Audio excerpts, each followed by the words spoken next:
Welcome back to the KOAM Morning News. Special guest in studio, it's Barbara Ames from the Wildcat Extension District. Barbara, thank you for joining us. Barbara specializes in health and food safety, and we were laughing coming out of the break because I have a tendency to freak out and worry I'm going to make other people sick. Holiday season, people may not know how many people end up in the hospital, and we even have fatalities each year from food poisoning. Right, about 128,000 people on average in the United States hospitalized from foodborne illnesses, and around 3,000 deaths from illnesses that can be traced back to foodborne pathogens. And at the same point in time, it seems easily preventable because you were walking me through the steps, and I really appreciate this. It's a four-step process. It's easy enough to remember. Let's start with clean. Step one, clean. Right. Step one is clean. We want to make sure that we wash those hands. You hear sing the birthday song, scrub for 20 seconds, warm water and soap. And then wash your countertops, all your surfaces in your kitchen, and sanitize those. And make sure that you wash your fruits and vegetables before you cut them or eat them. Now we're making a big holiday spread. We've got a number of items here. Step number two, separate. Separate. That has to do with cross-contamination. And we don't want our raw meat, poultry, fish, eggs, those kinds of things to get into contact with our ready-to-eat foods, like our salads and our veggie trays, things that aren't going to be cooked before we eat them. We want to keep those things separate. Cross-contamination, when you say that, what do I worry about as far as my hands and my utensils, i.e. knives?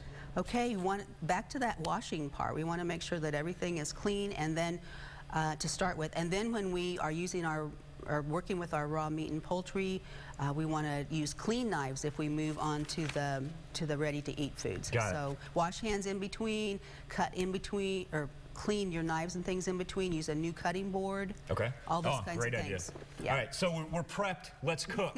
All right. We got everything in the oven. I don't know if it's ready. Food thermometer. We want to cook it to the right temperature. We want to make sure that the internal temperature gets high enough to kill any foodborne pathogens that might make you sick. And the color is not a good indicator. So I think a food thermometer is a really good investment. This is just a simple, easy bimetallic stem thermometer. There's all kinds of thermometers on the market, though. Any difference between an internal one and one of those laser pointer ones?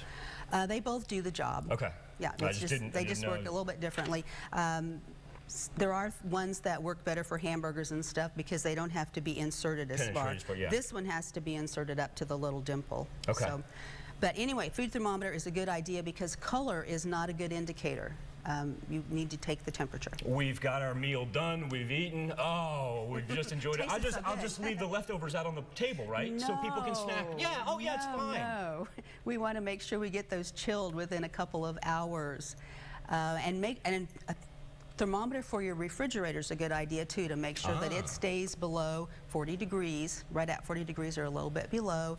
And then if you have a volume of food, make sure you divide that out into smaller containers so that the internal temperature of that food can get cool enough, quick enough to make sure that it's safe. Tell us about this website that you gave us here. Ashley, if you can throw that up on the screen. It's on Max Storm as far as fightback.org. The fightback.org is a great website. It has lots of information about foodborne illnesses. I think that's where we got this piece of paper you have here about the 4 core practices: clean, cook, separate, and chill. The 4 practices, and there's lots more information about that. It's that easy. 4 steps keeps everybody out of the hospital, and everybody gets to enjoy your wonderful holiday spread. Barbara Ames from the K-State Wildcat Extension District. I want to thank you not only for coming in, but also too for this great education. We're making sure we keep our family safe. That's right. We want a safe and healthy holiday season. Be right back after this. Enjoy.